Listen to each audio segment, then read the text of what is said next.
எனக்கு அருமையானவர்களே, இந்த நாளிலே ஆசீர்வாதமான ஒரு வசனம் சங்கீதம் 116:2 எடுக்கப்பட்டிருக்கிறது. அவர் தமது செவியை எனக்கு சாய்த்தபடியால் நான் உயிரோடு இருக்கும் அளவும் அவரை தொழுது கொள்ளுவேன். பிரியமானவர்களே, கர்த்தர் உங்கள் சத்தத்தை, உங்கள் விண்ணப்பத்தை கேட்கிறவராக இருக்கிறார். ஆகினால்தான் இதே அதிகாரத்திலே 1 தாவீது சொல்லுகிறான், கர்த்தர் என் சத்தத்தையும் என் விண்ணப்பத்தையும் கேட்டதினால் அவரில் அன்பு கூறுகிறேன்.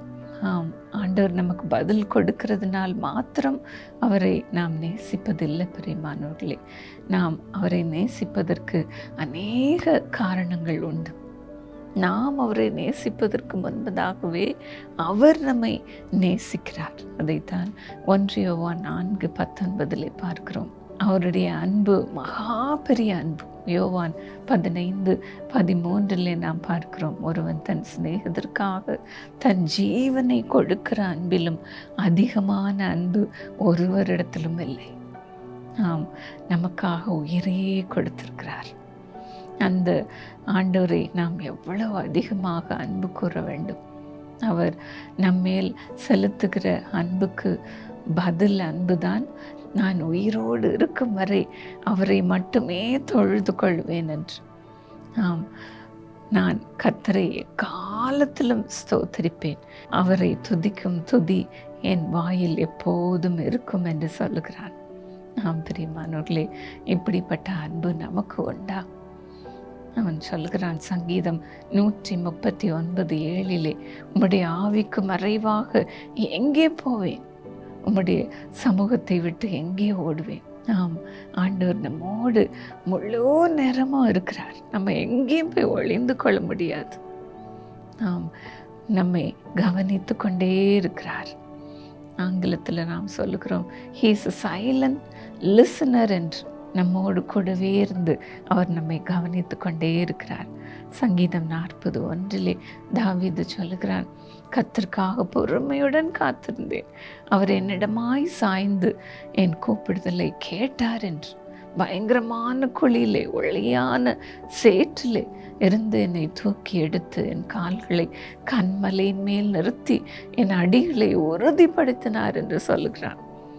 பிரியமானவர்களே, ஆண்டவர் நம் சத்தத்தை கேட்பதோடு கூட நம்மை உயர்த்துகிற தேவனாக இருக்கிறார்.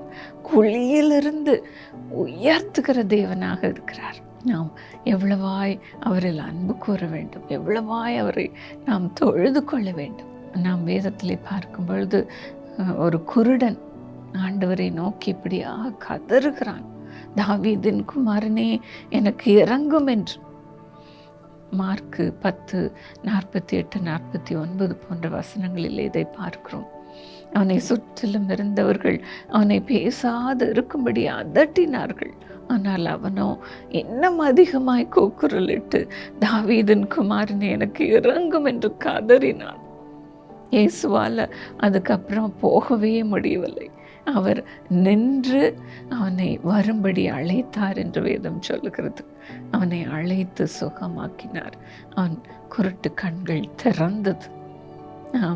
நாம் ஆண்டவரிடத்திலே கதறும் பொழுது ஆண்டவரால் தூரம் போகவே முடியாது. அவருடைய முகத்தை அவரால் மறைக்கவே முடியாது.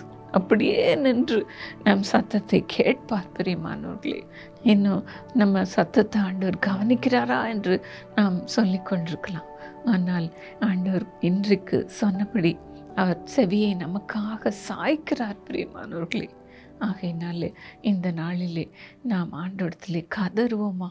அப்பா, உமது பிள்ளைகள் உம்மிடத்திலே வந்திருக்கிறார்கள். அப்பா, கண்ணீரோடு வந்திருக்கிறார்கள், கூக்குரலோடு வந்திருக்கிறார்கள். அப்பா, அந்த கூக்குரலின் சத்தத்தை நீ கேட்பீராக, கேட்பீராக.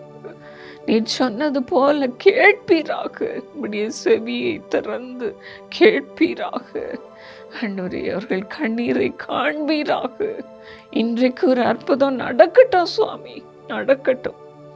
இக்கட்டான சூழ்நிலையில கூட மத பிள்ளைகள் கதறி கொண்டிருக்கலாம், கூக்குரலிட்டு கொண்டிருக்கலாம்.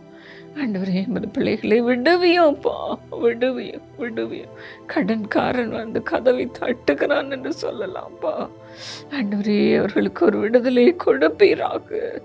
கடனை அவங்க திருப்பி செலுத்தும்படியான ஆண்டவரே செல்வத்தை உமது பிள்ளைகளுக்கு கொடுப்பீராக.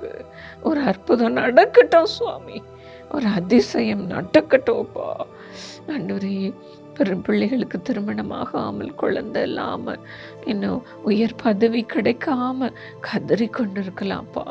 அந்த சத்தத்தை எல்லாம் கேட்டு இந்த பிள்ளைகளுக்கு இறங்கும். இன்றைக்கு ஒரு அற்புதம் நடக்கட்டும் சுவாமி, அற்புதம் நடக்கட்டும். புது விதமான ஆசீர்வாதத்திற்காக காத்திருக்கிறவர்களுக்கு ஆசீர்வாதத்தை கொடுப்பீராக. அப்பா, என் சத்தத்தையும் கேளும் என்று சொல்லி கொண்டிருக்கிற அந்த பிள்ளைகளுக்கு அவர்கள் ஜபத்திற்கு பதிலை கொடுப்பீராக. ஆண்டவரே, பிசாசின் பிடியில் இருக்கிறவர்களை விடுவிப்பீராக. பொல்லாத மனுஷரின் பிடியில் இருக்கிறவர்களை விடுவிப்பீராக. அற்புதங்கள் ஒவ்வொன்றாக நடந்து கொண்டே இருப்பதாக. இந்த வருஷத்தில் ஆசீர்வாத மழையை ஊற்றுவேன் என்று சொன்னீர். அப்படி உன்னதத்தின் ஆசீர்வாதம் இறங்கட்டும், பூமிக்குரிய ஆசீர்வாதம் இறங்கட்டும் அப்பா. நம்முடைய பிள்ளைகளுடைய கதறுதலின் சத்தத்தை நீர் இப்பொழுது கேட்கிறபடியால் உமக்கு ஸ்தோத்திரம்,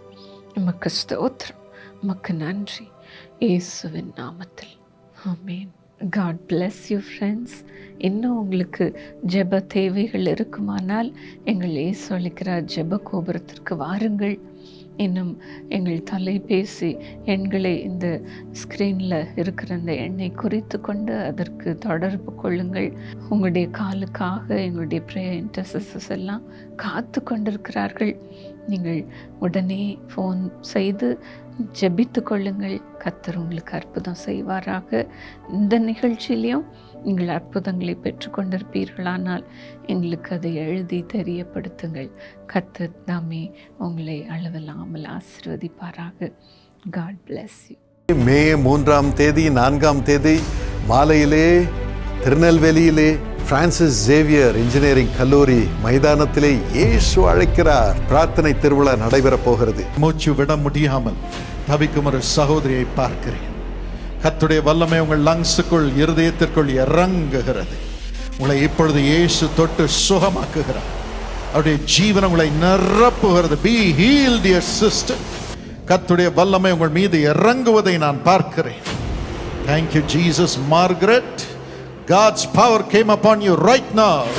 இயேசுவின் நாமத்தில் சுகமாகுங்கள் என்று கட்டளையிடுகிறேன். எனக்கு ரொம்ப மூச்சு விட முடியாமல் எனக்கு ஹார்ட் பிரச்சனையும் இருக்குது. ஐயா இன்னைக்கு என்ன மார்கரெட், உங்களுக்கு மூச்சு விட முடியாமல் ரொம்ப கஷ்டத்தில் இருக்கிறீங்க, உங்களுக்கு கர்த்தர் விடுதலை தராருன்னு சொன்னார். இப்பொழுது எப்படி இருக்கீங்க? மூச்செல்லாம் விட முடியுதா? சரியாக முடியுதா? நல்லா மூச்சு விட்டு காட்ட பார்க்கலாம். எந்த பிரச்சனையும் இல்லை. இன்று முதல் தலை நிமிர்ந்து நிற்க போகிறீர்கள். உங்கள் குடும்பம் தலை நிமிர்ந்து நிற்க போகிறது. அதற்கான ஆசீர்வாதத்தை கர்த்தர் இப்பொழுது உங்கள் மீது அனுப்பி கொண்டிருக்கிறார். கர்த்தர் உங்கள் காயங்களை இப்பொழுது ஆற்றுகிறார். இப்பொழுது உங்களை தொட்டு சுகமாக்குகிறார். எல்லா செத்து போன உறுப்புகள் எல்லாம் உயிர் பெறட்டும் அப்பா. உடைய ஜீவன் இறங்கட்டும் அப்பா.